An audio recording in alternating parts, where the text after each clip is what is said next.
Mga kwento ni Felmo.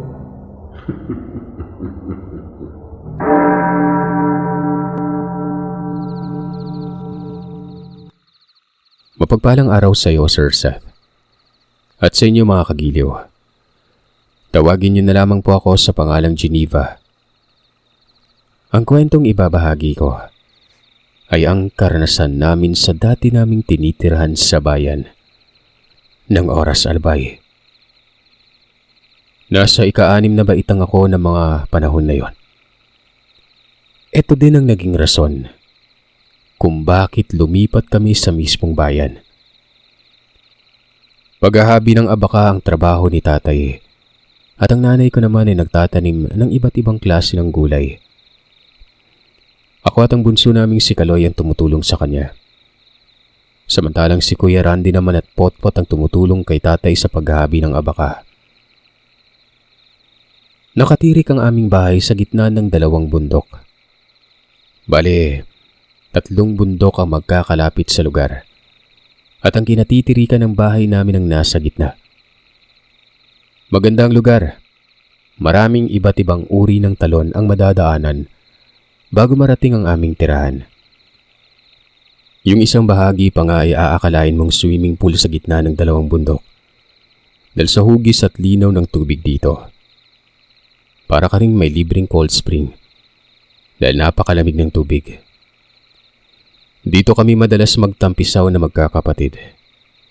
Dito din kami naglalaba at kumukuha ng tubig na aming iniinom at panghugas. Isang araw nun, inutusan ako ng aking nanay na tawagin na si kuya at tatay para makapananghalian. Habang naglalakad ako papunta sa pinaghahabian nila tatay ng abaka, muntik pa akong mahimatay na makita ko ang malaking sawa na nakatali sa puno. Tinanong ko si tatay kung saan nanggaling yun gawa ng napakalaki. Ang sabi naman ni tatay, huwag umanong galawin dahil buhay pa umano yun. Hindi ako lumapit sa napakalaking ahas na yon. Sinabihan ko na lamang sila ni kuya na umuwi na muna para kumain. Sumunod naman ang mga ito sa akin. Habang kumakain ng tanghalian ay kinausap kami ni tatay. May narinig kasi itong kuro-kuro sa kapitbahay namin. Hindi naman talaga masabi ng kapitbahay. Gawa ng nasa mahigit 100 metro ang agwat ng kabahayan sa amin noon. Kung kaya't kahit malayo ang agwat, kapitbahay pa rin ang tawag sa amin. Bukas Lunes na mga anak ha. Papasok na. Sabay-sabay kayong umuwi. Ikaw Randy, hintayin mo yung mga kapatid mo. Ikaw yung pinakapanganay kaya sa'yo ko ihahabilin ng mga kapatid mo ha. Tumango naman ang kapatid ko na yon. Mahirap nang magtiwala sa kahit na sino ngayon.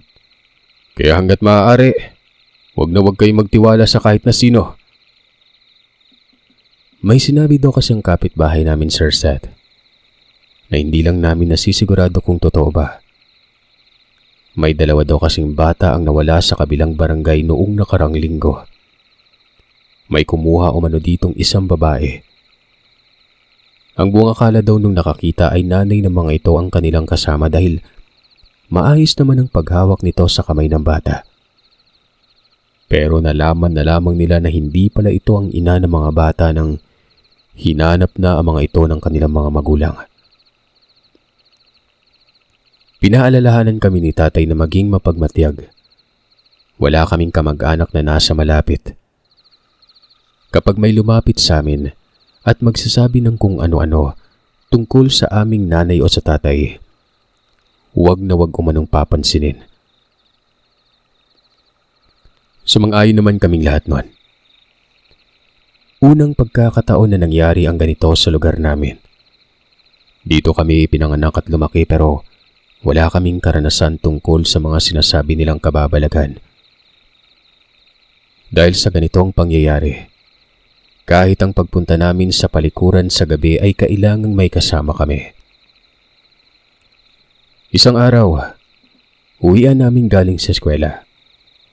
Inabot kami ng hapon ng mga oras na yon.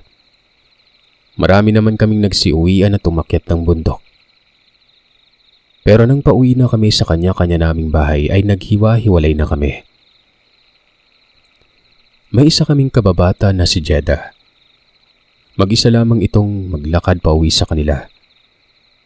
Nasa kabilang parte ng burol kasi ang bahay ng mga ito kung kaya't iba ang direksyon na kanyang tatahakin. Maayos naman kaming nakauwi ng hapon na yon. Ang sunod naman namin na pagbaba ng bundok ay sa susunod na linggo na uli. Hindi kasi buo ang linggo ng aming pagpasok dahil malayo kami sa Kabiasnan. 3 araw lamang sa isang linggo ang aming klase. Mula Lunes hanggang Miyerkules ng tanghali. Kinabukasan, dahil sa wala namang kaming pasok ay tinulungan ko si nanay na magtanim ng kanyang mga punlang ampalaya, okra at upo, at iba pa mga gulay na kanyang naipunlanon. Dumating ang lolo at lola ni Jeda. Hinahanap nito ang kanilang apo. Po, kahapon magkasama kaming umuwi, lola. Nagkahiwalay lang kami ng daan nang pauwi na siya sa inyo. Pagbibigay alam ko dito. Maluwa-luwa ang ginang dahil sa sinabi kong yon. Hindi kasi siya nakauwi, ining. Akala ko'y sumama dito sa inyo. Paminsan-minsan kasi sumasama sa amin si Dede sa bahay at nakikitulog. Dahil sa nalaman ay nagtulong-tulong na mga tao sa amin na hanapin ang kaibigan. Tanging ako lamang at ang aking mga nakababatang kapatid ang hindi pinayagan at tumulong sa paghahanap nun. Pero si Kuya Randy at si Tatay ay magkasama sa paghahanap. Umiiyak na ang lola ni Jeda dahil sa inabot na lamang ng tanghali ay hindi pa rin nakikita ang apo nito. Hanggang sa umabot na ng 4:00 ng hapon. Naisipan ni Tatay at Kuya Randy kasama ang 2 pa naming kalapitbahay na pumunta sa mataas na talon. Ito ang pinakahuling talon na madaanan namin bago marating ang aming lugar. Sa pagdating nila sa lugar ay kaagad na may nakitang puting damit sa may maliit na bahagi ng yungib si Kuya. Kaagad niya itong binaba para tingnan. Sumunod naman sa kanya si Tatay at ang aming kapitbahay. Napamura sila at naduduwal sa kanilang nakita nun. Uniforme ni Jeda ang kanilang nakita na puti. At sa maliit na yungib ay nakita nila ang parte ng katawan nito. Nilalangawan na at inuud nun. Hindi na napigilan ni Tatay ang magmura ng magmura sa kanyang nakita. Walang kaluluwa yung may gawa nito Kinawawa masyado yung bata. Nalumo sila Tatay habang umuuwi. Doon sila dumiretso sa bahay nila Jeda. Ayon kay Tatay, nahimatay umano ang kanyang lola nang makita ang karumal-dumal na nangyari sa apo. Umiyak ito ng pagkalakas-lakas na kahit hanggang sa amin ay dinig na dinig yon. Kahit ako man, naiiyak na ng mga oras na yon. At dahil malayo kami sa Kabiasnan ay ang manggagamot o babaylan na nakatira sa kabilang bundok ang tinawag ni Tatay. Ito nang nagdasal at nagbindisyon sa kawawang labi ni Jeda bago nila ito nilibing. Pag-uwi ni Tatay at Kuya Randy ay nakita ko ang panlulumo at ang pag-iyak din ng mga ito. Tinanong ko kay Tatay kung ano ang nangyari. Nangyari kay Jeda yung kinatatakutan namin ng nanay niyo, anak. Ano pong ibig niyong sabihin? Doon na nga isiniwalat ni Tatay ang lahat ng nangyari. Napaawang ang bibig ko sa narinig. At hindi ko alam kung bakit muli na namang tumulo ang luha ko. Kanina lang ay naiyak ako sa klase ng pag-iyak ng kanyang lola. Halos hindi ako makapaniwala na may ganong klase ng krimen na nangyayari sa lugar namin. Wala namang ganitong pangyari dati. Bakit ba bigla-bigla na lamang nagkaroon ng ganon?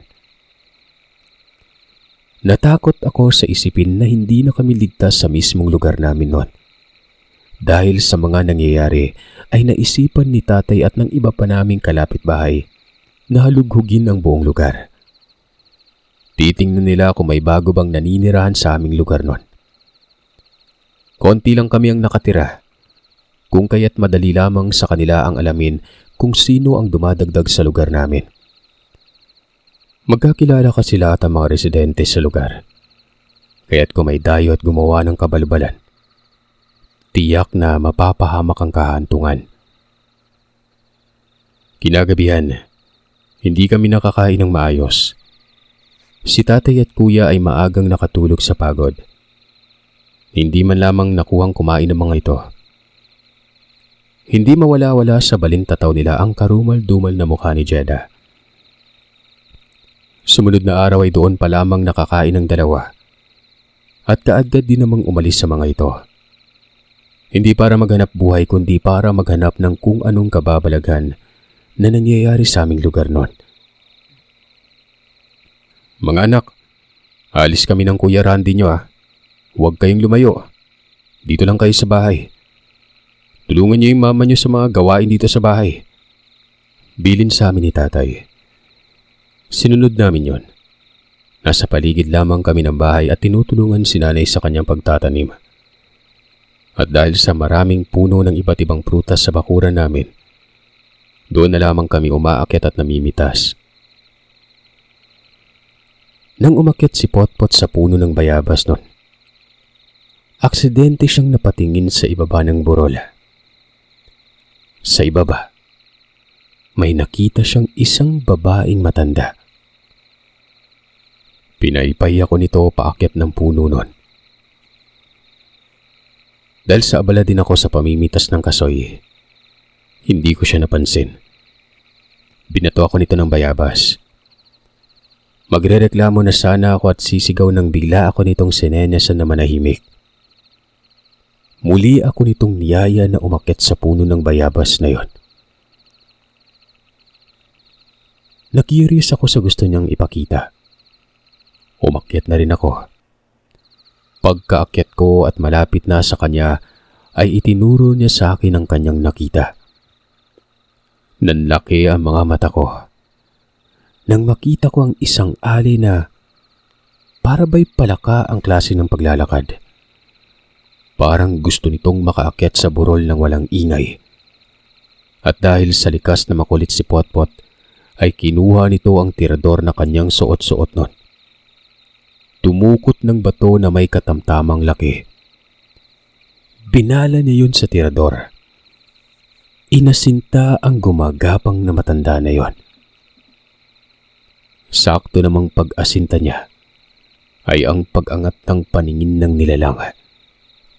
Kung kaya't natamaan ang mata nito. Kinilabutan kami nang bigla itong pumalahaw ng malakas.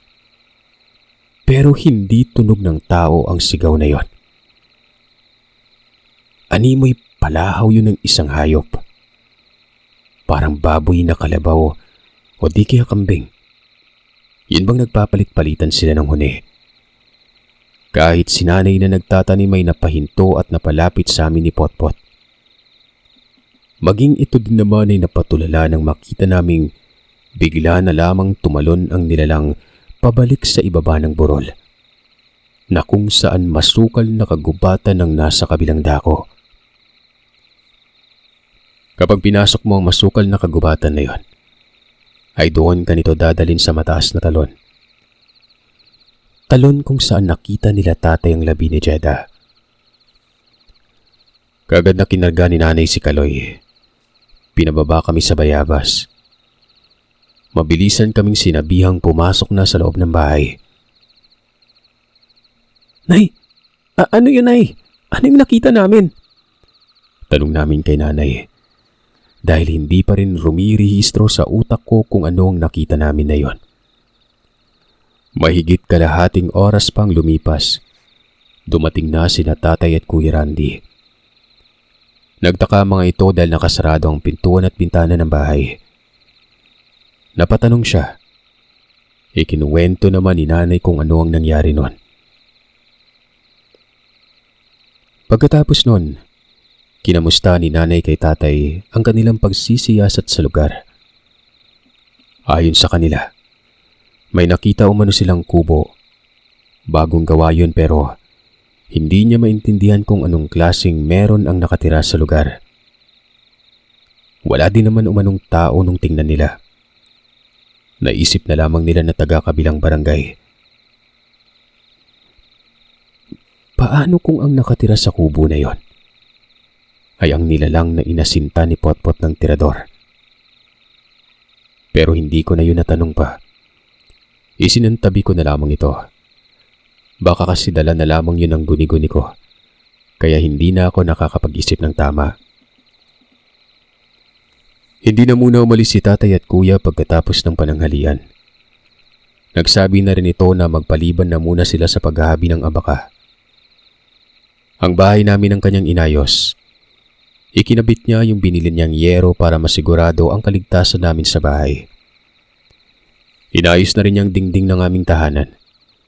Pinalitan niya ito ng kahoy at maging ang aming sahig ay kanya ring ginawa. Ang kinatatakutan lamang namin ay tuwing mag-aaral kami. Dahil minsan ay inaabot kami ng takip silim bago makauwi. Lalo na kapag umuulan. Hindi kasi basta-basta ang pag-akyat sa bundok kapag maputik at madulas ang daan. At para mapanatili kaming ligtas ay hindi na muna kami ni tatay pinapasok sa eskwela ng panahong yon. Doon ako nagsimulang mainis sa kung sino mang gumagala o nanggagambala na ito. Nakakapirwisyo ng pag-aaral. Masipag kasi ako mag-aaral, Sir Seth. Gusto ko yung pumapasok.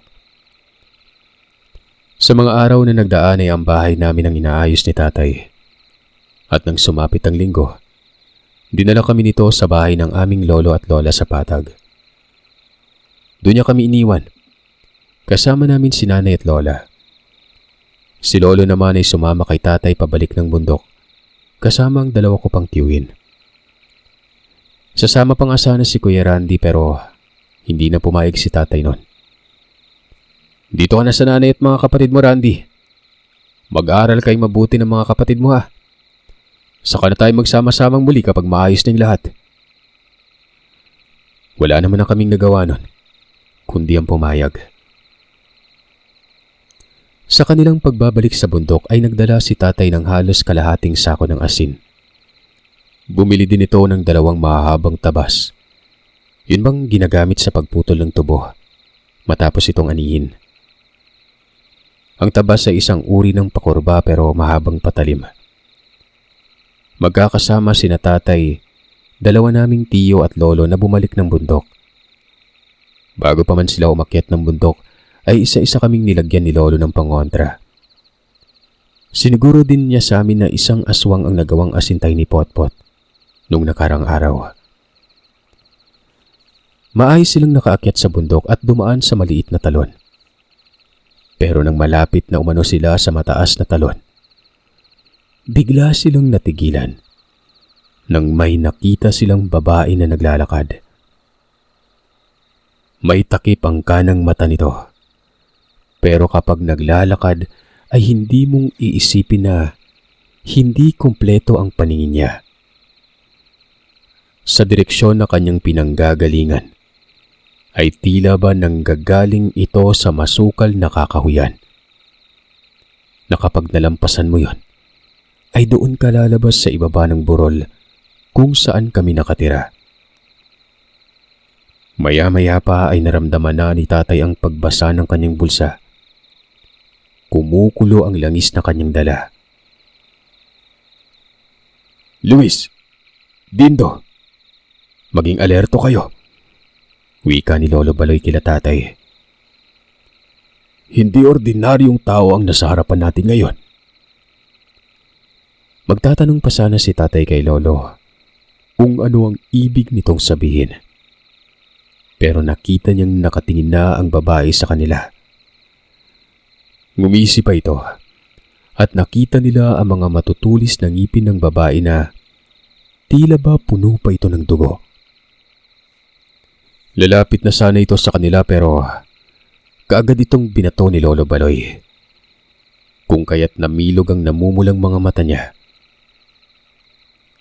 Napahinto ang nilalang. Napangisi na lamang si Lolo at nagpatuloy na sa paglalakad. Narinig naman nilang bahagyang pag-angil nito at kaagad ay pumasok ito sa kakahuyan na ang direksyon ay ang lugar kung saan nakita nila Papa at Kuya ang kubo na yon. Bilisan na natin yung paglalakad. Di natin alam kung may kasamaan ba o wala yung matandang babaeng yun. Wika ni Tito Dindo. Pagdating sa bahay, gulat na gulat sila. Nagkalat ang alaga naming mga manok sa lupa, Sir Seth. Wakwak ang tiyan. Wala nang mga lamang loob. Pinatay ang mga ito. Yung klase ng pagpatay ay para bang may galit at ang layunin ay talagang gustong magiganti.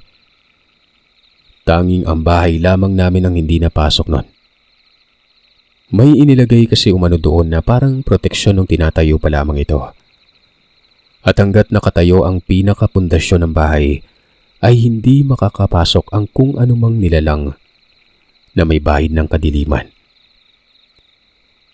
Sa galit ni tatay, gusto niyang suguri ng nilalang pero kinausap na muna siya ni Lolo na magdahan-dahan sa bawat takbang na kanyang gagawin.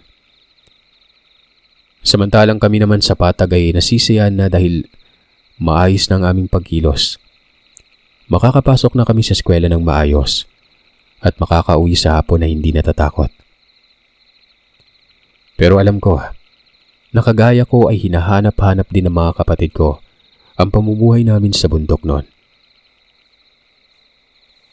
Isang tanghali, habang papauwi kaming magkapatid para magpananghalian, ay nakita kong muli ang nilalang. May takip ang kaliwang bahagi ng mata nito. Kung hindi ako nagkakamali, ito ang parte ng mata na inasinta ni Potpot. Potpot, nakita mo ba yung nakita ko? Oo ate, nakita ko. Paano yan napunta dito te? Yan ang hindi ko alam Pot. Bilisan na natin. Si Potpot naman ay dali-daling inilabas ang kanyang tirador.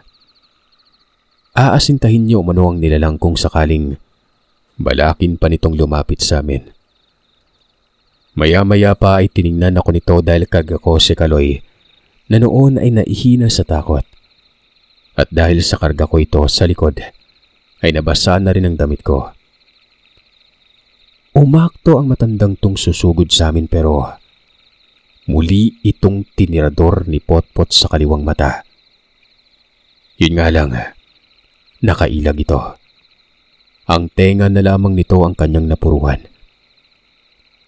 Galit na galit ang matanda na akma na sanang mabilis na lalapit pero nakita ito ng kapitbahay nila Lola na noon ay nag-aasikaso sa kanyang manok na panabong. Hoy! Ano yan? Sita nito sa babae. Kaagad naman siyang nakita nito. Kung kaya't umatras ang babaeng ito palayo sa amin. Tumakbo kami pauwi habang umiiyak na tinatawag si nanay. Umiiyak akong nagsumbong kung anong nangyari noon. Gulat na gulat si nanay. Dahil doon ay hindi na kami pinapasok pa sa eskwela kahit na nasa patag pa kami. Napaiyak na lamang ako sa labis na pamimiruwisyo sa amin ng aswang. Muli ay hindi na naman kami makapasok sa eskwela. Kinagabihan, nilagnat si Kaloy. Mabuti na lamang at kahit papano ay maalam si Lola Prima sa kung paano gamutin ang bakas ng aswang. Gumupit ito ng buhok ni Kaloy at laylayan ng damit na suot niya nang makita namin ang nilalang na yon. Nagpausok ito ng merong palaspas at insenso. May asin, kasama ng buhok at ang laylayan ng damit ni Kaloy na ginupit. Ito ang ginamit na pangsoob sa aming tatlo. Pinaupo kami nito sa banig at inikutan niya kami habang daladala ang pangsoob na yon. Umikot siya ng 7 beses habang bumubuling-bulong at bumubuga-buga. Ilang minuto pagkatapos niya kaming mapausukan, sumuka si Kaloy. Hanggang sa mailabas nito ang nangingitim at bumubulang laway. Ayon kay Lola Prema ay yun na umano ang usog ng nilalang na siyang nailuwa ni Kaloy kung kaya't magiging maayos ng kalagayan nito. Makita ko lang muli yung aswang na yon. Hindi ko na palalampasin yon. Matapang na wika ni Potpot habang nilulubog sa langis na may mga halamang gamot ng mga bato na ginagamit niyang pambala sa kanyang tirador. Ano yung ginagawa mo, Potpot? Ito yung gagamitin kong pambulag sa aswang, ate. Hinayaan ko na lamang ito, kahit na hindi ako sigurado kung epektibo bang kanyang ginagawa. Sumunod na araw, biglang dumating sina tatay at lolo. Nalaman ng mga ito ang nangyari sa aming magkapatid. Kung sinong nagpaalam sa kanila, hindi ko alam. Kaya pala hindi namin mahanap sa bundok eh. Nandito pala sa patag. Wika ni Papa. Ikinuwento nito sa amin ang ginawa ng nilalang sa aming mga alagang manok. Lalong nagalit si Potpot at si Kuya Randy. Naisipan ng mga ito ang gumawa ng baslay. Isang uri ng improvised na baril na gawa ito sa kahoy nang ginagamit na bala ay ang pinatulis na kabilya. Kahit naiinis na ay nagagawa pa rin ngumiti ni tatay. Nakikita niya kasi sa dalawa ang kabataan nila ni Tio Fidel at Tio Dindo noon. Hindi muna sila bumalik sa bundok ng araw na yon. Nanatili sila ng buong gabi sa bahay sa patag. Bukas, sabay-sabay tayong lahat na bumalik sa bundok. Mas mainam lang sama-sama para hindi na kami mag-isip ng kalagayan dito. Lalong-lalo na itong mga batang to. Tumango naman kami lahat sa kanyang sinabi. Hindi naman umano makakapasok ang nilalang sa bahay kung tutuusin. Pero mas gusto nila na magsama-sama na kaming lahat. Kinagabihan, tila ba nagkakasagutan ng huni ng mga hayop sa labas ng bahay. Wala ding tigil sa pagtahol ang mga alaga naming aso. Pero hindi naman ito lumalabas ng bahay nun. Paikot-ikot ito ng bahay na tila ba sinusundan nito ang direksyon ng kung anumang nilalang ang umiikot sa bahay namin. Hindi na lamang ito pinansin pa. Gusto ni tatay na dalhin sa bundok ang pakikipagharap dito. Hindi kasi lahat ng tao sa patag ay naniniwala sa aswang. Kagaya na lamang ng nagligtas sa amin ng araw na yon. Ang paniniwala kasi ng matandang sumuway doon sa babae. Baliw lamang ang babaeng humabol sa aming magkapatid. Kaya hindi na lamang nakipagtalo pa si nanay. Sumunod pang araw, sumama na kaming lahat paakyat sa bundok.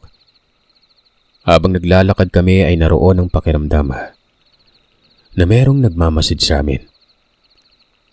Pero dahil sa marami kami, kampante kami noon.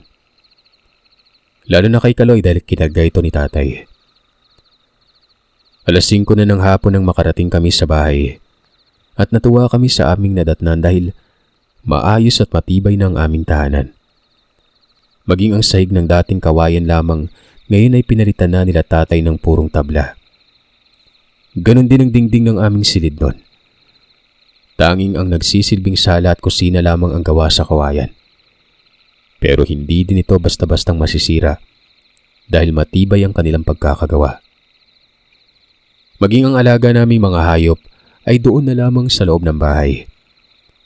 Ayaw ni tatay na mangyari sa mga aso namin ang nangyari sa mga manok naming alaga. Ramdam ko na susugod ang mga nilalang ngayong gabi. Wika ni Lolo. Maganda kayo, mga apo, kahit na anong marinig nyo. Huwag na huwag kayong gumawa ng ingay, ha? Opo, Lo. Hindi nga nagkamali si Lolo Baloy. 8:00 pa lamang ng gabi. Iba't ibang ingay na ang aming naririnig sa labas. Tila ba nagsasagutan ng mga ito? Maya-maya ay parang may isang kumakanta na nakakakilabot ang tunog na naririnig namin. Ayon kay Lola, orasyon umano ito ng nilalang. Pahiwatig na handa na itong sumugot Bumilib ako sa tapang ng nilalang na yon. Gawa ng hindi nagdadalawang isip kahit pa. Dalawang may maalam sa pangontra sa mga aswang ang nasa bahay ng gabing yon. Si Lola at si Lolo. Isang tunog ng animoy inahing manok ang lumapit sa bahay. Nakapagtataka dahil sa inahing manok ang tunog nito. Pero kung makabangga ito sa poste, daig pa ang kalabaw. Umuuga talaga ang bahay.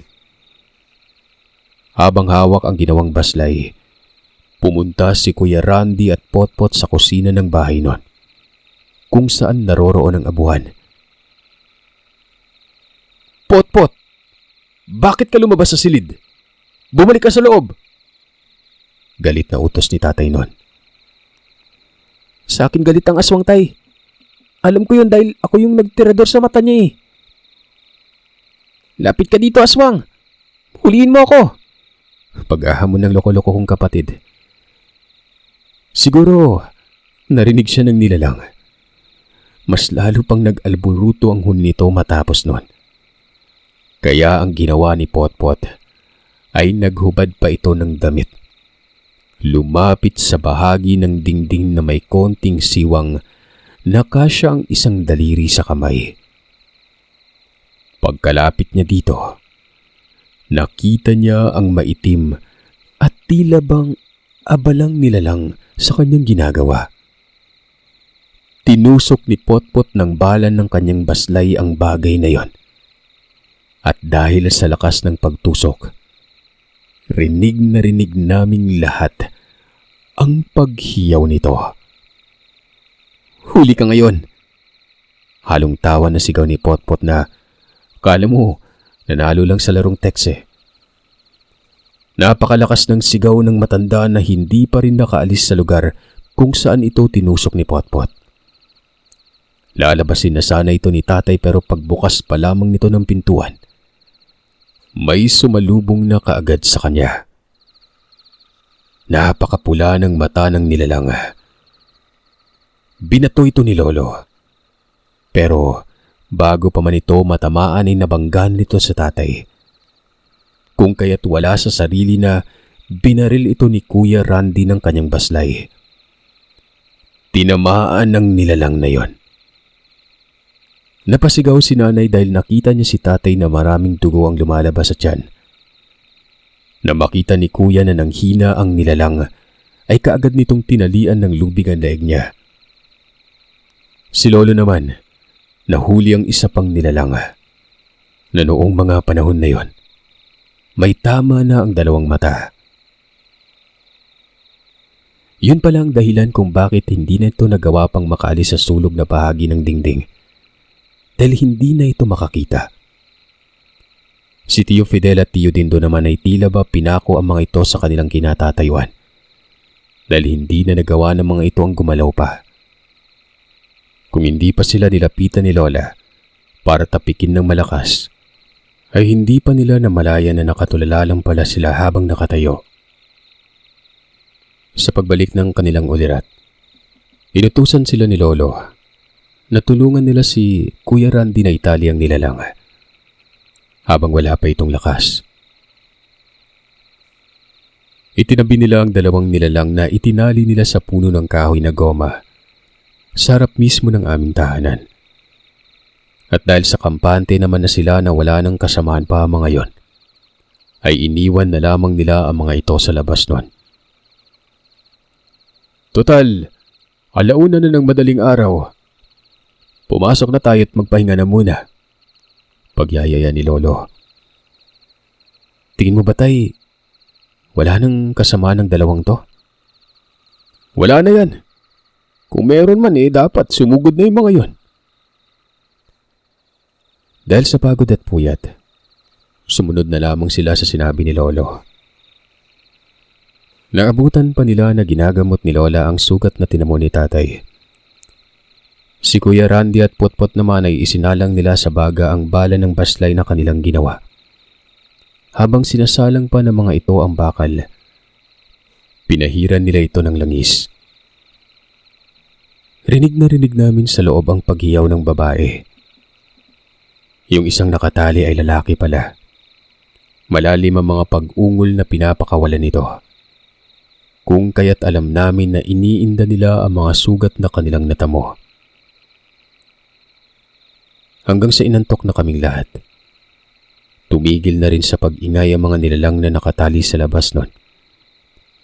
Napagpasya na naming matulog na muna at kinabukasan na lamang titingnan ng mga ito. Sumunod na araw, nagising kami sa malakas na pagtawag ni nanay ng aming mga pangalan. Nakapag-impake na mga ito, kaya't ganun na lang ang aking pagtataka. Napatanong ako kung anong nangyari. Minadali ako ni nanay at kailangan na umano naming umalis nun. Bitbit na ni tatay si Kaloy. Sina lolo at lola naman ay nagmamadali na rin kasama ang dalawa naming tiyuhin. Nawala sa isipan ko ang mga nilalang na nakatali sa puno nung gabi. Saka ko na lamang naalala mga ito nang marating na namin ang bahay ni Tiyo Dindo sa may patag. Tila ba sumusunod lamang ako noon sa mga magulang ko nang hindi ko alam ang mga ginagawa ko. Naliwanagan na lamang ako nung gabi na habang naghahapunan kami. Tay, bakit tayo umalis ka agad? Nasaan na yung dalawang nilalang na nahuli kagabi? Kaya tayo umalis anak. Pagkagising namin kanina, wala na.